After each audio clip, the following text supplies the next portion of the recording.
Men infertility treatment అనేది మనకి ఎన్ని డేస్ అవుతుంటుంది?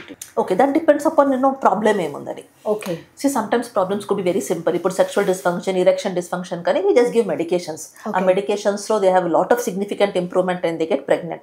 So sexual dysfunction లో they have to understand if there is no improvement, it's a very very difficult situation for men to approach for these problems.